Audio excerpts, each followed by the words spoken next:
الحمد لله وكفى والصلاة والسلام على عباده الذين اصطفى خصوصا على رسوله الكريم وخاتم النبيين إمام المرسلين وعلى آله وأصحابه أجمعين من اتبع إلى يوم الدين. أعوذ بالله من الشيطان الرجيم بسم الله الرحمن الرحيم. وقال الله تبارك وتعالى فالذين آمنوا به وعزروه ونصروه واتبعوا النور الذي أنزل معه أولئك هم المفلحون. صدق الله العظيم. رب اشرح لي صدري ويسر لي أمري واحلل عقدة من لساني يفقهوا قولي واجعلني وزيرا من أهلي آمین یا رب العالمین. میرے محترم سامعین کرام، السلام علیکم ورحمۃ اللہ وبرکاتہ. آج جو موضوع مجھے دیا گیا ہے اس کے لیے میں نے سورہ اعراف کی آیت کا آخری ٹکڑا، آیت 157 کا آخری ٹکڑا تلاوت کیا ہے آپ حضرات کو خواتین کے سامنے، اور اسی آیت مبارکہ کے ضمن میں ہم سمجھنے کی کوشش کریں گے کہ ایک شخص جو اس بات کی خواہش رکھتا ہو، دعوت تو بہت بڑی شے ہے، لیکن اس بات کی خواہش رکھتا ہو کہ وہ رسول کریم صلی اللہ علیہ وسلم کا سچا امتی بن جائے، تو سچے امتی کو کیا کیا کام ہیں جو کرنے چاہیے، کیا تقاضے ہیں جو پورے کرنے چاہیے. اس آیت کے اس ٹکڑے کے ضمن میں ہم اس کو سمجھنے کی کوشش کریں گے. اللہ رب العزت ارشاد فرماتے ہیں والذین آمنوا بہ، تو وہ لوگ جو کہ ایمان لائے ان رسول کریم صلی اللہ علیہ وسلم پر، وعزروہ، اور ان کی عزت کریں، ان کی تقریم کریں، ونصروہ، اور ان کی نصرت کریں، ان کی مدد کریں، واتبعوا النور الذی انزل معہ، اور جو اتباع کریں اس نور کی جو ان کے ساتھ نازل کیا گیا، جس کا اتارا گیا ہے، اولئک هم المفلحون، یہی لوگ ہیں جو کہ کامیاب ہیں. تو یہ چار چیزیں، چار تقاضے قرآن مجید میں خدا رب العزت نے، اللہ رب العزت نے بیان فرمائے ہیں کہ انسان سب سے پہلے تو اللہ کے رسول صلی اللہ علیہ وسلم پر ایمان لائے، اس کے بعد ان کی عزت کرے، ان کی تقریم کرے، پھر ان کی مدد کرے، اور پھر اس نور کی جو قرآن مجید ہے اس کی پیروی کرے، اس کا اتباع کرے. ابھی چاروں تقاضوں کو ہم ایک ایک کر کے سمجھنے کی کوشش کریں گے. سب سے پہلا تقاضا جو ہمارے سامنے آیا وہ ایمان آیا. ایمان چونکہ جانی پہچانی چیز ہے اور وقت میرے پاس محدود ہے تو اس پہ زیادہ گفتگو نہیں کریں گے. صرف ایک بات ایمان کے ضمن میں آپ حضرات کے سامنے رکھتا ہوا آگے چلوں گا کہ ایمان کے دو درجات ہیں. ایک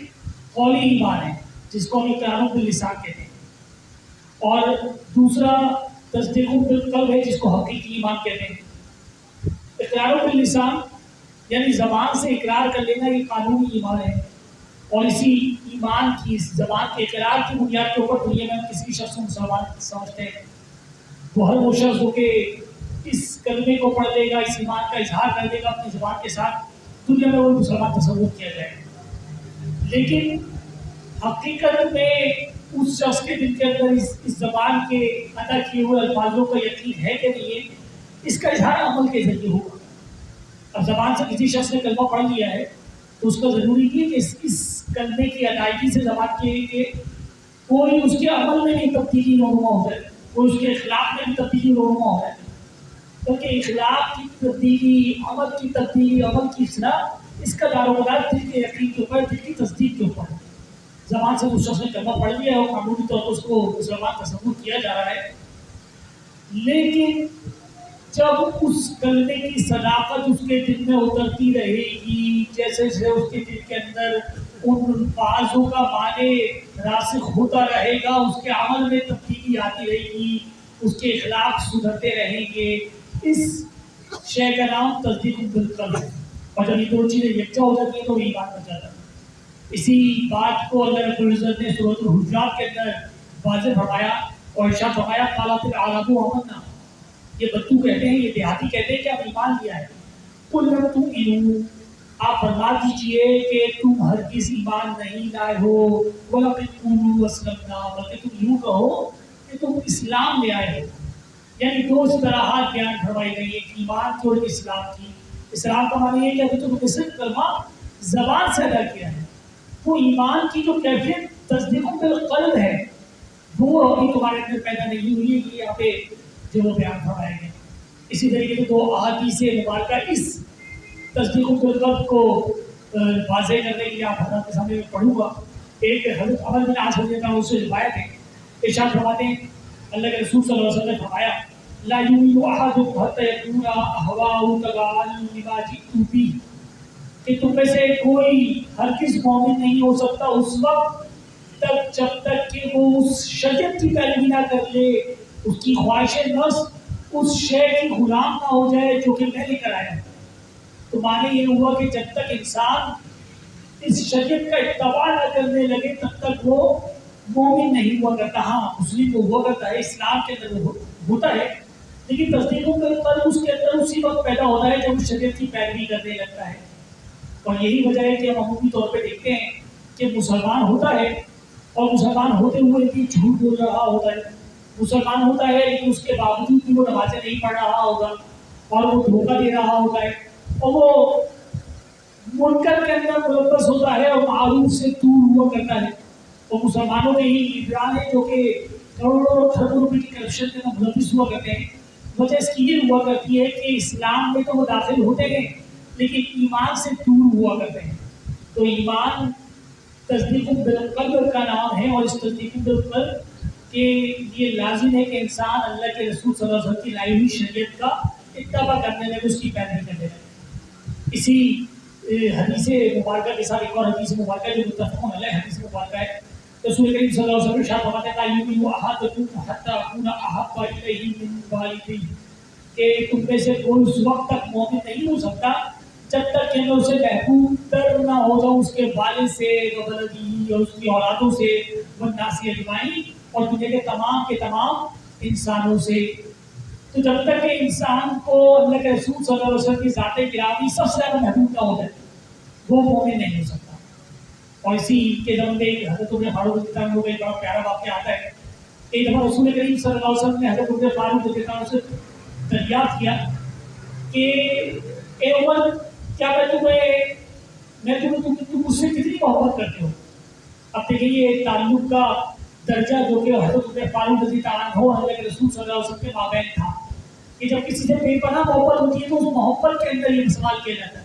تو رسول کریم صلی اللہ علیہ وسلم سیدنا فاروق اعظم سے سوال کرتے ہیں کہ تم مجھ سے کتنی محبت کرتے ہو؟ تو جواب دیتے ہیں فاروق اعظم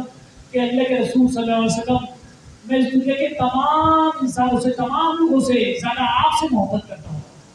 رسول کریم صلی اللہ علیہ وسلم نے پھر پوچھا کہ کیا تم اپنی جان سے زیادہ مجھ سے محبت کرتے ہو؟ تھوڑی دیر توقف کیا اور پھر کہا کہ ہاں، اب میں آپ سے اپنی جان سے زیادہ محبت کرتا ہوں۔ رسول کریم صلی اللہ علیہ وسلم نے ارشاد فرمایا الآن اب تمہارا جو ایمان ہے وہ کامل ہوا ہے، وہ مکمل ہوا ہے۔ تو معلوم یہ ہوا کہ جب انسان اللہ کے رسول صلی اللہ علیہ وسلم سے اس حد تک کے محبت کرنے لگے کہ اس کو پھر نہ اپنے والدین کی پرواہ ہو، نہ اپنی اولادوں کی پرواہ ہو، دنیا میں کسی انسان کی نہیں، یہاں تک کہ اپنی جان سے بھی زیادہ عزیز اللہ کے رسول صلی اللہ علیہ وسلم کی ذات مبارکہ ہو، تو پھر اس کا ایمان کامل ہوا کرتا ہے۔ یہ ہے ایمان۔ اب اس ایمان کے بعد جو دوسری شے آتی ہے، جو بھی دوسرا تقاضا یہاں پہ بیان فرمایا، وہ فرمایا وَعَزَّرُوهُ،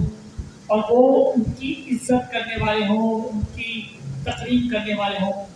اور رسول کریم صلی اللہ علیہ وسلم کی عزت کرنا کا معنی کیا ہوا؟ دیکھیں ایک تو معنی یہ ہے کہ جب وہ رسول کریم صلی اللہ علیہ وسلم کا نام لیں، جناب مبارکہ لیں تو کیا اس کا آگے درود شریف پڑھیں، جب وہ نام مبارکہ سنیں تو اس کا آگے درود شریف پڑھیں، اور جب ہم ان کا اس میں مبارک لیں تو اس کی بڑی تعظیم کے ساتھ لیں، اس کے ساتھ جتنے بھی ہم محبت کے اور عزت کے القابات لگا سکتے ہیں وہ لگائیں۔ ایک تو یہ معنی ہوا، لیکن ایک اور معنی جو کہ رسول کریم صلی اللہ علیہ وسلم کی عزت اور تعظیم کا قرآن مجید میں خود اللہ رب العزت ارشاد فرماتے ہیں سورہ حجرات کی آیت میں، اور ارشاد فرماتے ہیں یا ایھا الذین آمنوا، اے لوگوں جو کہ ایمان لائے ہو، لا ترفعوا اصواتکم فوق صوت النبی، کہ تم اپنی آوازوں کو اونچا نہ کرو نبی کریم صلی اللہ علیہ وسلم کی آواز کے اوپر، وَلَا تَجْهَرُوا لَهُ بِالْقَوْلِ، اور ان سے ہرگز ایسے بات نہ کرو یا ان سے باتوں کے اندر ان سے ہرگز بحث نہ کرو کَجَهْرِ بَعْضِکُم لِبَعْضٍ، کہ جیسے تم آپس میں ایک دوسرے سے بات کیا کرتے ہو ہرگز اس طرح بات نہ کرو، انتہبت اعمالکم، کہیں ایسا نہ ہو کہ تمہارے اعمال ضائع ہو جائے، وانتم لا تشعرون، اور تمہیں اس کا شعور بھی نہ ہو۔ تو رسول کریم صلی اللہ علیہ وسلم کی آواز کے اوپر اپنی آواز کو بڑھانا، یہ بھی ان کی توقیر، ان کی تعظیم کے خلاف ہے۔ خود قرآن مجید میں رب العزت نے ارشاد فرمایا۔ اور اس آیت مبارکہ کی حساسیت کو سمجھانے کے لیے میں دو روایات آپ کے سامنے، آپ حضرات کے سامنے رکھوں گا۔ ایک صحیح مسلم کی روایت ہے، حضرت عمر فاروق رضی اللہ عنہ ایک دفعہ مسجد نبی میں پہنچے تو کچھ لوگ ممبر کے قریب، مسجد نبی کے ممبر کے قریب موجود تھے اور ایک دوسرے سے نیکی کے بارے میں زور زور سے بات کر رہے تھے۔ ایک کہہ رہا تھا کہ حاجی کو خوب پانی پلاؤں گا، ایک کہہ رہا تھا کہ جہاد کروں گا، اللہ کے رسول صلی اللہ علیہ وسلم نے جہاد کا بڑا حکم دیا، نیکیوں کی باتیں کر رہے تھے ممبر رسول صلی اللہ علیہ وسلم کے پاس۔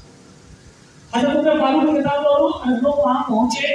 اور ڈانٹا ان لوگوں کو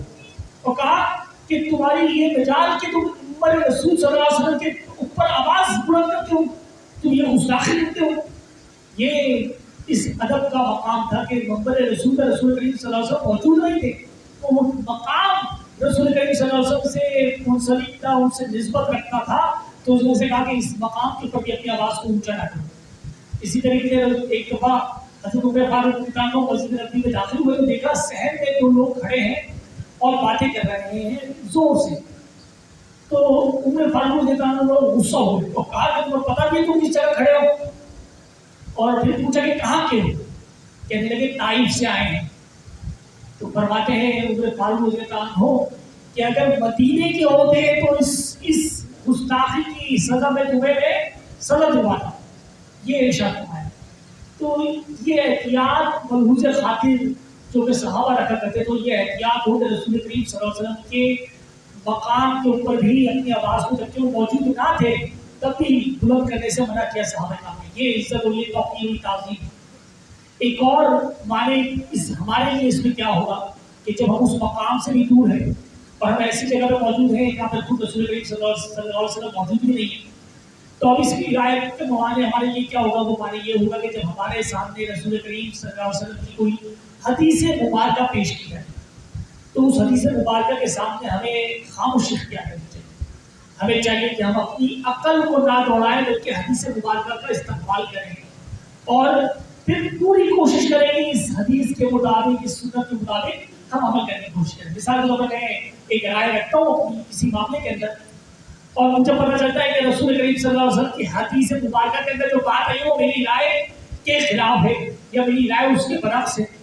تو مجھے چاہیے اب یہ کہ میں اپنی رائے کو چھوڑوں اور اپنی رائے حدیث مبارکہ کے مطابق بناؤں۔ میں اس بات کو یوں سمجھایا کرتا ہوں کہ اپنے فہم کو قرآن و حدیث بنا لیجیے کہ جو قرآن و حدیث میں بیان کیا گیا ہے وہی آپ کا فہم ہونا چاہیے اور وہی آپ کا سوچنے کا نقطہ نظر اور زاویہ ہونا چاہیے۔ تو یہ ہے اس آیت کا مطلب کہ جب انسان کے سامنے اللہ کے رسول صلی اللہ علیہ وسلم کی کوئی حدیث کو سنت آئے تو نہ صرف وہ خاموشی اختیار کرے بلکہ اس کا استقبال کرے، اس کے مطابق اپنے عمل کو اور اپنی رائے کو ڈھالنے کی کوشش کرے۔ لیکن اگر اس کے برعکس کوئی شخص یہ کوشش کرے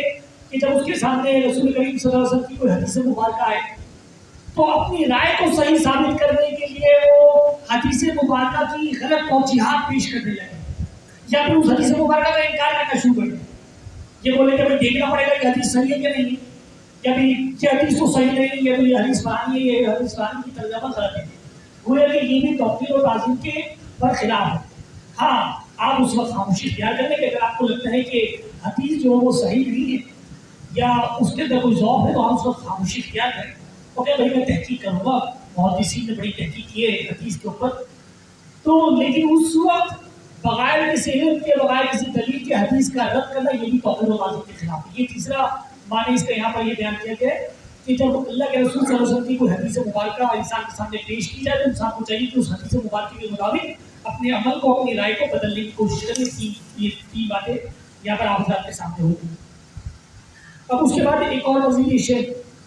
کہ رسول کریم صلی اللہ علیہ وسلم کی توقیر کا حکم دیا۔ اللہ کے رسول صلی اللہ علیہ وسلم نے ارشاد فرمایا لا یؤمن احدکم حتی احب الیکم وولدہ ووالدیہ ومن الناس اجمعین، کہ تم میں سے کوئی مومن نہیں ہو سکتا اس وقت تک جب تک کہ میں اسے اس کے والدین سے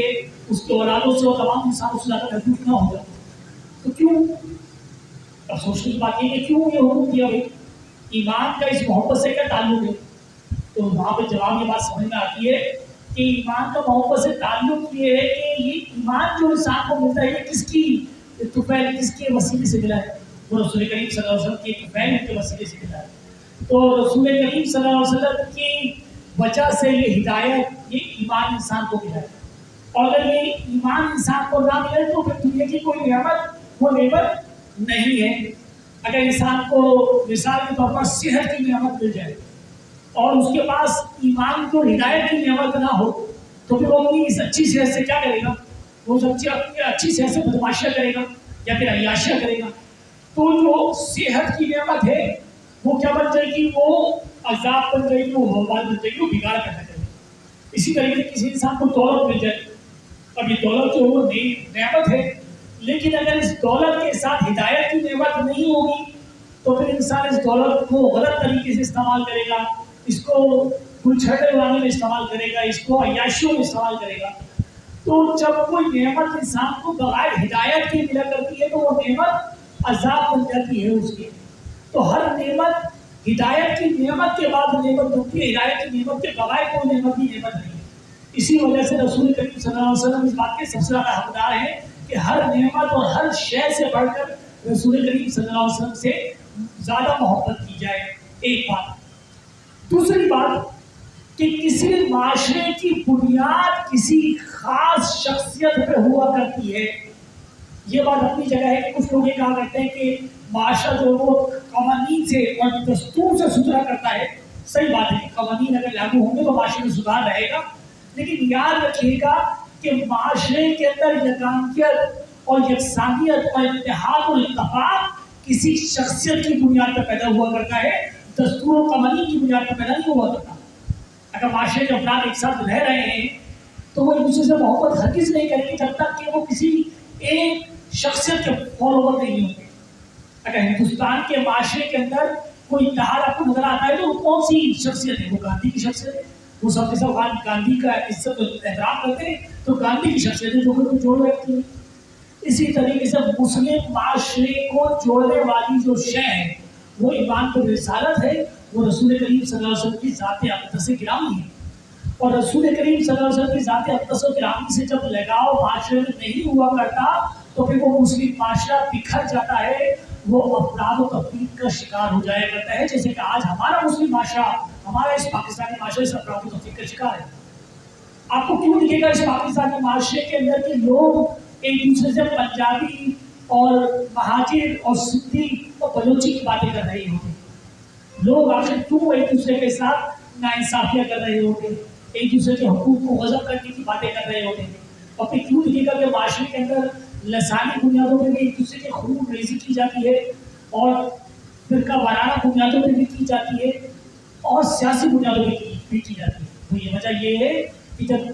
معاشرے کی جو مرکزی شخصیت تھی جو کہ رسول کریم صلی اللہ علیہ وسلم تھی، جب ان سے تعلق کمزور ہو گیا تو پھر معاشرے کے لوگوں نے مختلف شخصیتوں سے تعلق بنا لیا۔ تو جو سندھی آدمی تھا وہ سندھی کی کسی شخصیت سے تعلق جوڑ کر الگ قوم بن گیا، جو مہاجر آدمی تھا اس سے مہاجر کی کسی شخصیت سے تعلق جوڑ کے وہ الگ قوم کے تمام اقوام اور تمام مسالک سے تعلق رکھنے والے لوگ الگ الگ شخصیات سے جا کے جڑ گئے اور وہ سب متنفر ہو گئے، وہ سب متفرق ہو گئے اور پھر ان میں آپس میں لڑائیاں ہوئی، خون ریزیاں ہوئی۔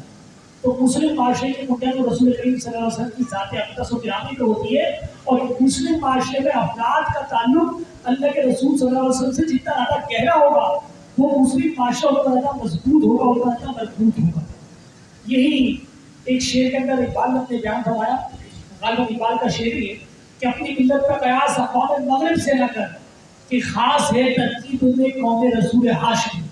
تو اللہ کے رسول صلی اللہ علیہ وسلم کی جو قوم ہے، جو یہ امت ہے، اس کی ترکیب، اس کی تنظیم ہے منفرد ہے دنیا کے دیگر اقوام سے، اور اس کا جو بنیاد ہے وہ رسول کریم صلی اللہ علیہ وسلم کے ساتھ محبت پر ہے۔ تو اگر آپ یہ چاہتے ہیں کہ آپ پاکستانی معاشرہ یا آپ کا جس معاشرے میں آپ رہ رہے ہیں اس معاشرے کی اصلاح ہو سکے، اس معاشرے میں کوئی سدھار پیدا ہو سکے، تو پھر آپ کو چاہیے کہ آپ خود بھی اور معاشرے کے افراد کو بھی رسول کریم صلی اللہ علیہ وسلم کا سچا امتی بننے کا درس دیں۔ خود بھی کوشش کریں کہ ان تمام تقاضوں کو جو کہ رسول کریم صلی اللہ علیہ وسلم کے سچے امتی بننے کے لیے درکار ہے ان پر پورا عمل کرنے کی کوشش کریں، اور دیگر جو معاشرے کے اندر افراد ہیں ان پر یہ تقاضے پہنچائیں اور ان کو بھی دعوت دیں اس بات کی کہ وہ تقاضوں کو پورا کریں۔ جب تک کہ اس امت کے، اس قوم کے، اس معاشرے کے افراد رسول کریم صلی اللہ علیہ وسلم سے والہانہ محبت کے رشتے میں گرفتار نہیں ہوں گے تب تک یہ معاشرہ نہیں، ہجوم رہے گا۔ اب یہاں سے جو وہ اپنی بات کو آگے بڑھاتے ہیں اور آگے بڑھا کے جو وہ ایک تیسرے نقطے کی طرف چلتے ہیں، اور سورہ اعراف کی آیت 157 کے اس ٹکڑے میں ارشاد ہوا نصروا، اور پھر وہ ان کی مدد بھی کرتے ہوں، ان کی نصرت بھی کرتے ہوں۔ اب اللہ کے رسول صلی اللہ علیہ وسلم کی مدد و نصرت کیا، کیسے کریں؟ تو پہلی بات تو رسول کریم صلی اللہ علیہ وسلم کے بارے میں جان لیجیے کہ رسول کریم صلی اللہ علیہ وسلم انتہائی غیور انسان تھے۔ وہ ہر کسی یہ پسند نہیں کرتے تھے کہ اپنے ذاتی کام کسی سے کروائیں، سوال ہی پتہ نہیں ہوتا سر۔ یہاں تک کہ کبھی اونٹ میں بھی سوار ہوا کرتے تھے اور آپ صلی اللہ علیہ وسلم کا کوڑا اگر گر جایا کرتا تھا تو کبھی کسی سے یہ نہ کہا کرتے تھے کہ یہ اٹھا دو، جبکہ اس کے اندر کوئی مظاہرہ نہیں ہے۔ اگر میں بائک پہ بیٹھا ہوں اور میرا ہیلمٹ گر جائے تو کسی راہ چلتے ہیں وہ تو بھائی اٹھا دینا، تو یہ بڑی بات نہیں ہے، نہ وہ شخص برا مانے گا نہ کوئی دیکھنے والا مانے گا۔ لیکن رسول کریم صلی اللہ علیہ وسلم بائک اور اونٹ میں بڑا فرق ہو جاتا ہے نا،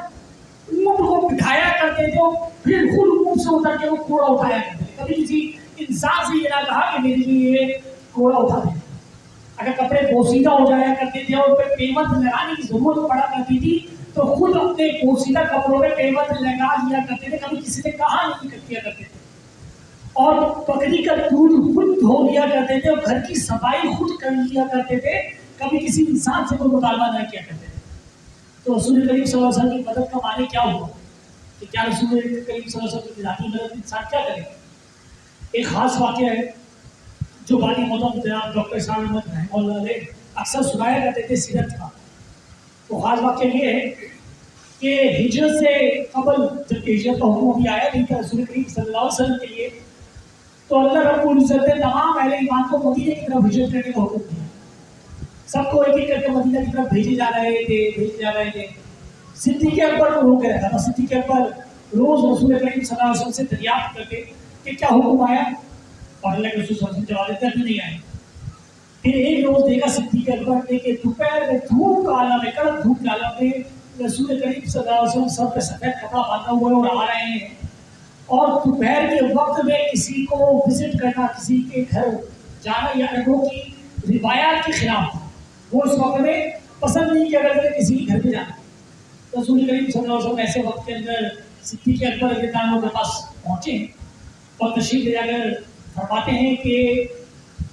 ابو بکر حکم آ گیا ہجرت کا۔ صدیق اکبر جو وہ بڑے خوش ہوتے ہیں اور بڑے جوش و خروش میں رسول کریم صلی اللہ علیہ وسلم کو بتاتے ہیں کہ میں نے 2 اونٹنیاں کھلا پھلا کر بڑی تیار کر رکھی ہے کہ یہ ہجرت کا ہمارے کام آئی، ایک میرے لیے اور ایک آپ کے لیے اتنا سوال ہو جائے گا۔ رسول کریم صلی اللہ علیہ وسلم کچھ دیر خاموش رہتے اور اس کے بعد بولتے ہیں ٹھیک ہے میں یہ اونٹنی لے لیتا ہوں لیکن میں اس کی قیمت ادا کروں گا۔ اب آپ تصور کریں رسول کریم صلی اللہ علیہ وسلم کی خودداری کا کہ صدیق اکبر جیسے دوست اور ہجرت جیسا نازک معاملہ بھی اس وقت کے اوپر بھی ہدیہ قبول کرنا، کسی سے کوئی مدد اپنی ذات کے لیے قبول کرنا یہ گوارا نہیں کیا۔ صدیق اکبر رضی اللہ عنہ رو پڑتے ہیں کہ اے اللہ کے رسول صلی اللہ علیہ وسلم میرے جیسے دوست سے بھی یہ فرق کیا مجھے بھی کی مدد نہ کرنا؟ تو جان لیجیے کہ رسول کریم صلی اللہ علیہ وسلم کی مدد کرنا سے ہرگز یہ مراد نہیں کہ رسول کریم صلی اللہ علیہ وسلم کی کوئی ذاتی مدد ہو یا صحابہ نے کوئی ذات کی لوگوں کی مدد کری، ہرگز نہیں، بلکہ رسول کریم صلی اللہ علیہ وسلم کی مدد کرنے سے مراد یہ کہ رسول کریم صلی اللہ علیہ وسلم کے مشن کی مدد کرنا، ان کے مشن میں ان کے ساتھ لگ جانا، اپنے تن من دھن کو لگا دینا، یہ ہے ان کی مدد۔ اور یہی وہ مدد ہے جو صحابہ اکرام رضی اللہ عنہم اجمعین نے کی ہے۔ اب اس مشن کے بارے میں سمجھ لیجیے کہ یہ مشن کے بھی 2 درجے یا 2 حصے ہیں۔ ایک یہ ابتدائی مشن ہے اور ایک تکمیلی۔ ابتدائی مشن کا حصہ تو وہ ہے جو تمام رسول اور تمام انبیاء کا مشترک ہے، اور وہ یہ ہے کہ اللہ رب العزت کے دین کی دعوت کو پہنچا دینا، اس کو بتا دینا کہ تمام رسول ہی وہ مبلغ بن کے آئے، وہ بشیر بن کے آئے، وہ نذیر بن کے آئے، وہ اس لیے آئے کہ لوگوں کو بتائیں کہ یہ شے غلط ہے، یہ شے صحیح ہے۔ جو اس دعوت کو قبول کر لے، اللہ کی عبادت کی توحید کی دعوت کو قبول کر لے، اس کو بشارت دیں، جو قبول نہ کرے، روح گردانی کرے، اس کو ڈرائیں، اس کے لیے نذیر بن جائیں۔ اور تمام رسول ہی اس حیثیت میں یکجا تھے، بالکل ایک جیسے تھے، لیکن رسول کریم صلی اللہ علیہ وسلم کی جو مشن ہے اس کی ایک تکمیلی حیثیت تھی، اور یہ حیثیت سے رسول کریم صلی اللہ علیہ وسلم کی مشن تھی، اور وہ اس بات سے آگے بڑھ کر ہے، وہ یہ کہ صرف اس دین کی دعوت کو پہنچا دینا نہیں ہے، صرف رسول کریم صلی اللہ علیہ وسلم کو بشیر و نذیر بنا کے نہیں بھیجا گیا، بلکہ رسول کریم صلی اللہ علیہ وسلم کو یہ جو مشن کی تکمیل تھی وہ یہ دے کے بھیجی گئی تھی کہ آپ نے اس قوانین کو، اس دین کو، اس کرۂ ارضی کے اوپر نافذ و غالب کرنا ہے۔ اور یہی بات قرآن مجید میں 3 مرتبہ اللہ کے پرزت نے ارشاد فرمائی، هو الذی ارسل رسولہ بالہدی ودین الحق، وہی اللہ ہے جس نے بھیجا اپنے رسول کو الہدا اور دین حق دے کر، لیظہرہ علی الدین کلہ، تاکہ وہ اسے ظاہر کر دے، غالب کر دے دنیا کے تمام ادیان کے اوپر۔ یہ ہے رسول کریم صلی اللہ علیہ وسلم کی مشن کی تکمیلی حیثیت۔ ہمارے ہاں جو رسالت کے اوپر واعظ ہوتے ہیں اور دروس ہوتے ہیں، ان میں عام طور پر شمائل نبی صلی اللہ علیہ وسلم کا تذکرہ کیا جاتا ہے، اور اگرچہ یہ شے بھی بہت ضروری ہے کہ رسول کریم صلی اللہ علیہ وسلم کی زلفیں ایسی تھی، اور رسول کریم صلی اللہ علیہ وسلم کی جو امامہ تھا وہ ایسا تھا۔ یہ تمام باتیں بھی اگرچہ بہت ضروری ہیں، اور تمام سنتوں کا اپنانا بھی بہت ضروری ہے، لیکن یاد رکھیے گا کہ رسول کریم صلی اللہ علیہ وسلم کی عظمت اور ان کا جو مقام ہے، اس مقام کی جو معراج ہے، وہ ان شمائل نبوی میں نہیں ہے، بلکہ وہ نبوت اور رسالت کے اندر ہے۔ وہ اس بات کے اندر پنہا ہے کہ رسول کریم صلی اللہ علیہ وسلم وہ صرف خاتم النبیین نہیں تھے، بلکہ ان کے اوپر نبوت کی تکمیل بھی ہوئی ہے۔ اب اس سے ایک نقطے کو اور بھی مزید سمجھیں گے، ہمارے عام طور پر ختم نبوت پر بڑا زور دیا جاتا ہے، اور صحیح بھی ہے اس بات پر کہ قانونی اعتبار سے ختم نبوت کا مسئلہ ایک بڑا اہم مسئلہ ہے، اور اس بات پر زور دینا کہ جو شخص رسول کریم صلی اللہ علیہ وسلم کی رسالت کے اختتام کے اوپر، ان کو آخری نبی ماننے کے اوپر یقین نہیں رکھتا، اور وہ ان کے بعد کسی آنے والے نبی کو تسلیم کرتا ہے، تو وہ شخص دائرۂ اسلام سے خارج ہے، اور جو بھی اس کے معاملات ہیں وہ مرتد ہے، واجب القتل ہے، جو بھی اس کے معاملات ہیں وہ سب الگ، وہ تمام بھی اپنی جگہ ضروری تھے، اور ان کے بارے میں انہوں نے بہت محنت کی اور سچ بات یہ کہ اس کا حق ادا کر دیا۔ لیکن رسول کریم صلی اللہ علیہ وسلم کی رسالت اور نبوت کے بارے میں ایک نقطہ مزید نوٹ کر لیجیے کہ رسول کریم صلی اللہ علیہ وسلم وہ خاتم النبیین، خاتم الرسول نہیں تھے صرف، بلکہ ان کے اوپر نبوت اور رسالت ختم ہونے کے ساتھ ساتھ مکمل ہوئی ہے، اور یہ مکمل ہونا، یہ تکمیل ہونا، یہی رسول کریم صلی اللہ علیہ وسلم کی شان ہے، اور ان کی تمام نبیوں کے اندر معراج ہے۔ دیکھیں ایک سلسلہ ہے نبوت اور رسالت کا جو چلا آ رہا ہے، نبی تک نبی، اس دنیا کے اندر نبی آ رہے ہیں، اب وہ نبوت اور رسالت کا سلسلہ منقطع ہو گیا، ختم ہو گیا، تو اس میں کیا عظمت ہے؟ عظمت اس بات میں ہے کہ وہ سلسلہ رسالت اور نبوت کو جو چلا آ رہا تھا وہ تدریجاً بڑھتا چلا گیا، اور بڑھتے بڑھتے وہ اپنی معراج پہ جا کے مکمل ہوا ہے، اور مکمل ہو کر وہ سلسلہ ختم ہوا ہے۔ یہ ہے شان، یہ ہے معراج۔ تو رسول کریم صلی اللہ علیہ وسلم کو خاتم النبیین بنا کر بھیجا گیا، اور ان پہ نبوت اور رسالت کی تکمیل ہوئی ہے۔ اب اس نبوت اور رسالت کی تکمیل ہونے کو دوبارہ سے آپ اس بات سے جوڑ لیجیے کہ ان کے مشن کے 2 حصے ہیں۔ ایک حصہ ابتدائی حصہ ہے، وہ ابتدائی حصہ وہ ہے جو کہ تمام انبیاء کا اور تمام رسولوں کو مشترک تھا کہ اللہ کے دین کی طرف بلانے، جو آ جائے اس کو بشارت دینا، جو نہ آئے اس کو ڈرانا۔ لیکن ایک تکمیلی حصہ تھا جو صرف رسول کریم صلی اللہ علیہ وسلم کو مشن تھا، اور آپ صلی اللہ علیہ وسلم سے پہلے کسی نبی کو دی کہ وہ مشن نہیں دیا گیا، اور وہ مشن یہ تھا کہ تمام کرۂ ارضی کے اوپر اللہ کے دین کو نافذ کرنا، اس کو غالب کرنا۔ اور اس مشن کو تکمیلی مشن اس لیے کہتے ہیں کہ رسول کریم صلی اللہ علیہ وسلم پر یہ ہدایت کی نبوت اور رسالت کامل ہوئی ہے ختم ہونے کے ساتھ ساتھ۔ مزید ایک بات اور سمجھ لیجیے کہ رسول کریم صلی اللہ علیہ وسلم پر صرف رسالت ہی کامل نہیں ہوئی بلکہ اللہ کا دین اور ہدایت بھی کامل اور مکمل ہو گئی۔ یہی شیء سورۃ المائدہ کے اندر اللہ رب العزت نے ارشاد فرمائی الیوم اکملت لکم دینکم، آج کے روز ہم نے تمہارے لیے تمہارا دین مکمل کر دیا، یعنی کہ اب تمہارے لیے مزید کسی دین کی کسی ہدایت کی کوئی ضرورت نہیں رہی، اور یہ دین رسول کریم صلی اللہ علیہ وسلم کو دے کے بھیجا گیا تھا یہ مکمل ہو گیا۔ یہ بڑا علمی نقطہ ہے، تمام نقطوں کو جوڑ لیجیے۔ رسول کریم صلی اللہ علیہ وسلم کی انفرادی تمام دیگر رسولوں سے وہ ان کا تکمیلی مشن ہے، ایک بات۔ دوسری بات، رسول کریم صلی اللہ علیہ وسلم پر نبوت کی اختتام ہی نہیں بلکہ اس کی تکمیل ہو رہی ہے۔ تیسری بات کہ رسول کریم صلی اللہ علیہ وسلم کا لایا ہوا دین یہ کامل ہدایت ہو گیا، ہدایت ادیان کی تکمیل ہو گئی، اب اس کے بعد نئی ہدایت کا راستہ بند ہو گیا۔ اب ان تینوں باتوں کا نتیجہ کیا نکلتا ہے کہ رسول کریم صلی اللہ علیہ وسلم کا مشن یہ تھا کہ اس کامل ہدایت کو جو اللہ کے رسول صلی اللہ علیہ وسلم کے ساتھ آئی، اس دین کو تمام گناہ اور ذنوبوں پر غالب کرتے، اس کو نافذ کرتے ہیں۔ اور رسول کریم صلی اللہ علیہ وسلم نے اپنے دور کے اندر اس کو کیا، اپنی حیات طیبہ کے اندر اس کو کر کے دکھایا۔ رسول کریم صلی اللہ علیہ وسلم جب ہجرت کر کے مدینے گئے تو انہوں نے ریاست قائم کری، اور ریاست مدینے کی اصولوں کے اوپر قائم کری جو اللہ کے رسول اللہ کے قرآن کے اندر نازل ہوئی، ان تمام اصولوں کے اوپر قائم کری۔ ایک بدترین دشمن ہے اسلام کا ایچ.جی. ویلز، بدترین دشمن، لیکن مجبور ہو گئے یہ بات ماننے کے اوپر، اور لکھتا ہے کہ اللہ کے رسول صلی اللہ علیہ وسلم جب حجۃ الوداع کا خطبہ لکھتا ہے تو اس کے اوپر لکھتا ہے کہ اس سے پہلے بھی نوع انسانی کے اندر انسانیت کی اور برابری کے واعظ بڑے دیے گئے ہیں، اور حضرت عیسیٰ کے ہاں بھی ہمارے ہاں واعظ و نصیحت بہت ملتے ہیں، لیکن محمد رسول اللہ صلی اللہ علیہ وسلم وہ دنیا کی پہلی اور واحد شخصیت تھے، نہ صرف پہلی بلکہ واحد شخصیت تھے جنہوں نے ان اصولوں کے اوپر ایک ریاست قائم کر دکھائی، ماننے کا مجبور ہو گئے۔ مطلب آج تک کوئی شخصیت ایسی نہیں ہوئی جنہوں نے بعض و نصیحت کو جو دیتے رہے ان کے اوپر کوئی ریاست قائم کی۔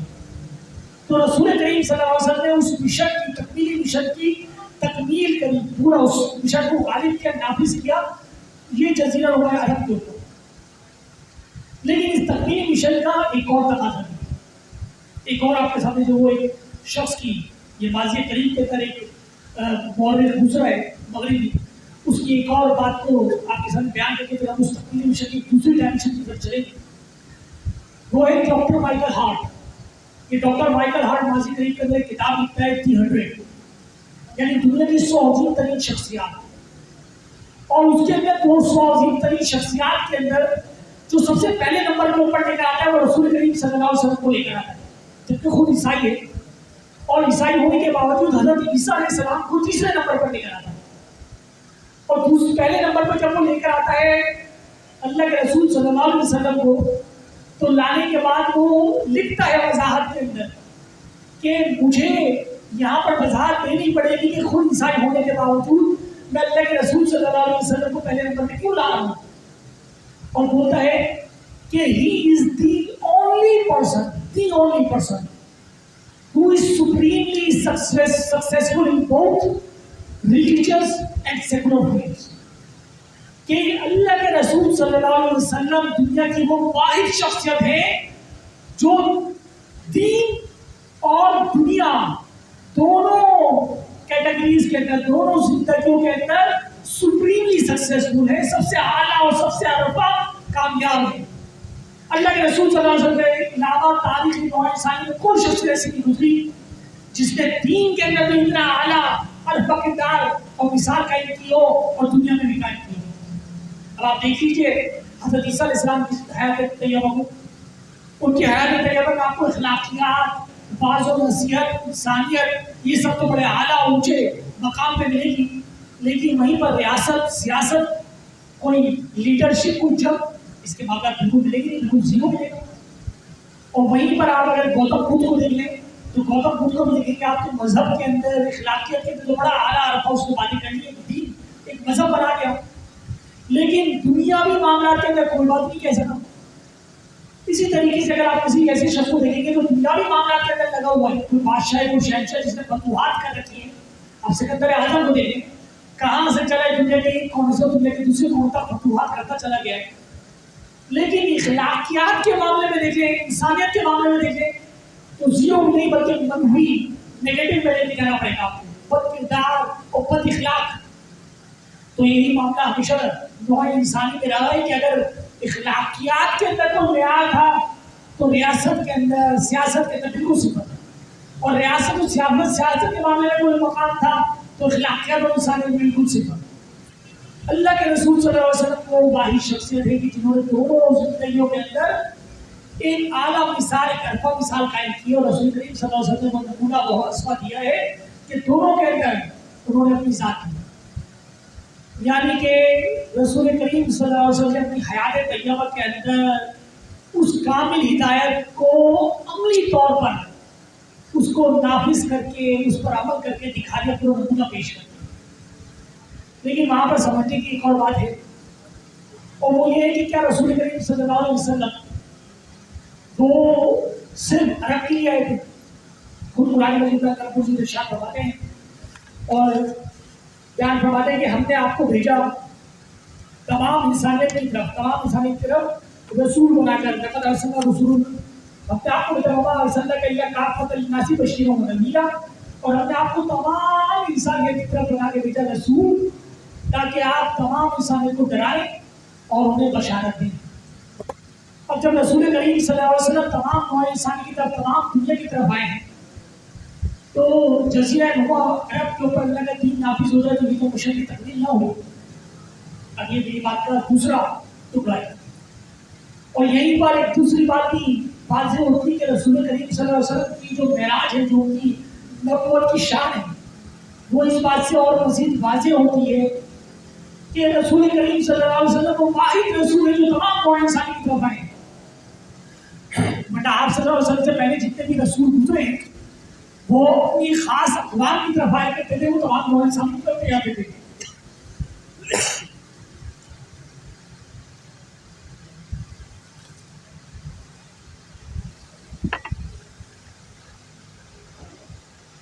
تو جب رسول کریم صلی اللہ علیہ وسلم تمام نوع انسانی کی طرف بھیجے گئے ہیں تو رسول کریم صلی اللہ علیہ وسلم کا دین اور اس دین کا نفاذ بھی تمام نوع انسانی کی طرف ہی ہونا چاہیے. اب یہ اس کا منطقی نتیجہ ہے. اب چونکہ رسول کریم صلی اللہ علیہ وسلم موجود نہیں ہے تو رسول کریم صلی اللہ علیہ وسلم کے اس دین کی تکمیل، اس کا نفاذ کون کرے؟ اب دیکھیں رسول کریم صلی اللہ علیہ وسلم کے 40 سالوں کو کہ جب وہ اللہ کے رسول صلی اللہ علیہ وسلم پر ایمان لائے ہیں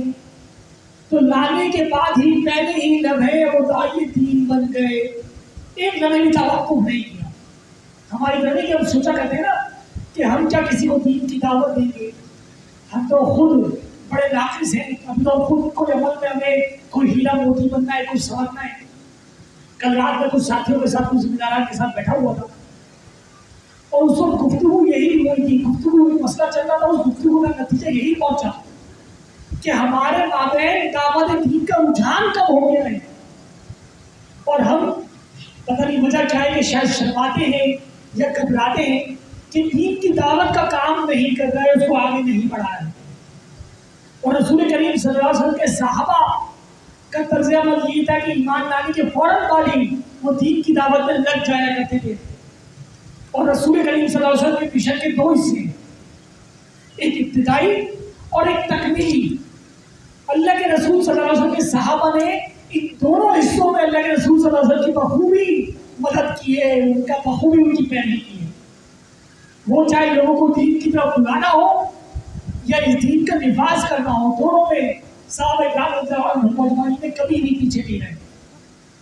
صدیق اکبر رضی اللہ عنہ ایمان لانے والے پہلے آدمی، اور ایمان لانے کے بعد ہی ایمان لاتے ہی دین کی دعوت میں لگ گئے. اور بڑے بڑے جلیل صحابہ ہیں جو کہ رسول کریم صلی اللہ علیہ وسلم کے بعد حضرت ابوبکر صدیق رضی اللہ عنہ کی دعوت کے اوپر ایمان لائے ہیں. حضرت عثمان غنی ہے، حضرت سعد بن ابی وقاص ہے، حضرت سکرہ ہے، حضرت زبیر ہے، سب کے سب جو وہ حضرت صدیق اکبر کی دعوت کے اوپر ایمان لائے. حضرت مصعب بن عمیر رضی اللہ عنہ جو کہ مدینے بھیجے گئے معلم بنا کر، اور جب مدینے گئے تو وہاں پر قرآن پڑھتے تھے، پڑھاتے تھے، اپنے گھر سے نکال دیے گئے تھے. اور پہلے سال ہی 75 افراد اسلام قبول کر کے آئے ہیں حضرت مصعب بن عمیر کی دعوت کے اوپر. یہ طرز عمل صحابہ کا رہا دعوت دین کے بارے میں. اور جبکہ نفاذ شریعت کا واقعہ آیا ہے، نفاذ شریعت کا وقت آیا، تو آپ تمام حضرات کو خواتین کے علم میں ہوگا کہ 313 نہتے نکلے ہیں قریش سے لڑنے کے لیے. اور جب بدر کے مقام پہ پڑاؤ ڈالا ہے تو رسول کریم صلی اللہ علیہ وسلم نے مشورہ کیا ہے کہ 2 قافلے ہیں، ایک ابو سفیان کا قافلہ ہے اور ایک ابو جہل کا قافلہ ہے، کہ 2 قافلے ہیں جن میں سے ایک کے اوپر اللہ نے مجھے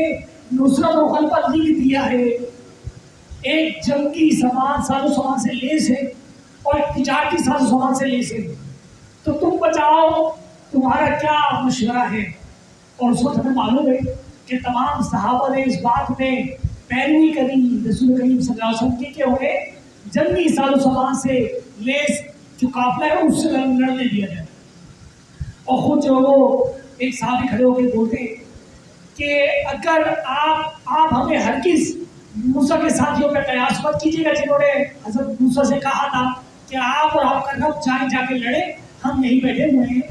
اگر آپ یمن کا آخری شہر اس کا نام یہ ہے کہ اگر آپ وہاں تک اپنے گھوڑے لے جائیں گے تو اپنی کو دبلا کرنے کے بعد تک لے جائیں گے آپ کے پیچھے.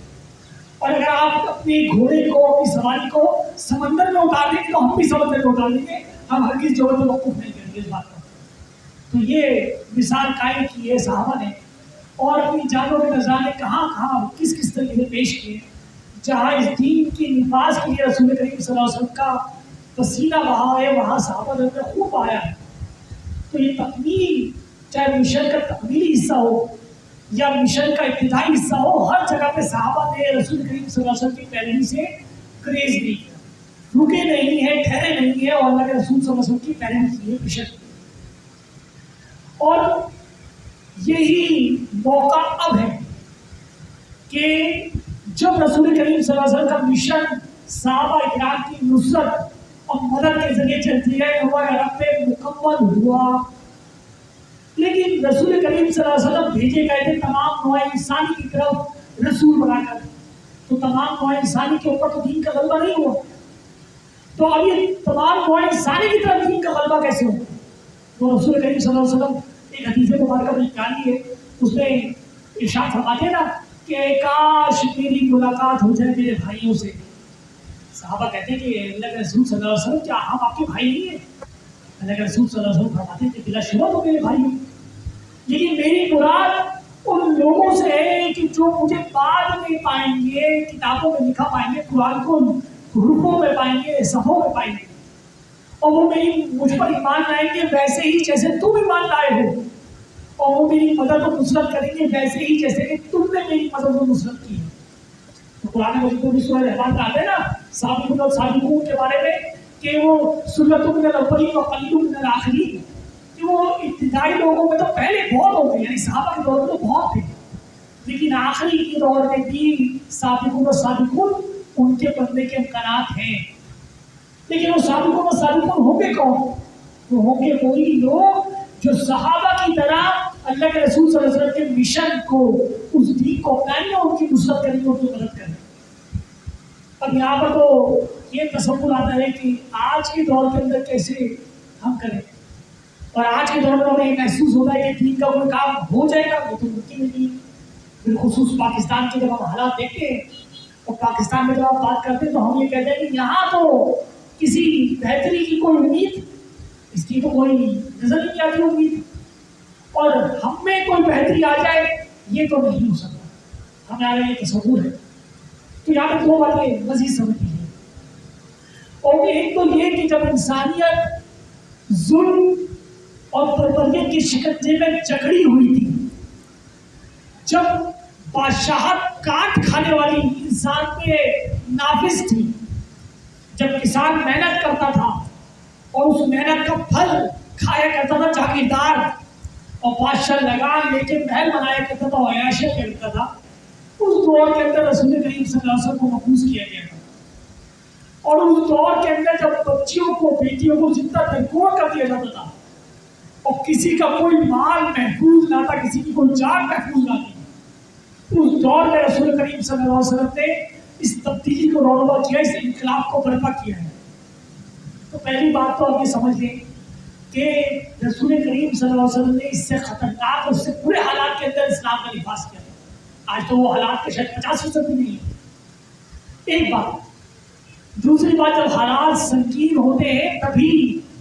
مسیحا آیا کرتے ہیں اور اس کو تبدیل کیا کرتے ہیں ان سنگین حالات کو. تو حالات خراب تھے تو رسول کریم صلی اللہ علیہ وسلم نے اس تبدیلی کو، اس اسلام کو برپا کیا. اب آج بھی حالات خراب ہیں تو آج بھی اس اسلام کی اتنی شدت کے ساتھ ضرورت ہے جتنی اس دور میں تھی، اور آج بھی اس تبدیلی کی، اس جدوجہد کی اتنی زیادہ شدت کے ساتھ ضرورت ہے جتنی اس دور میں تھی. اب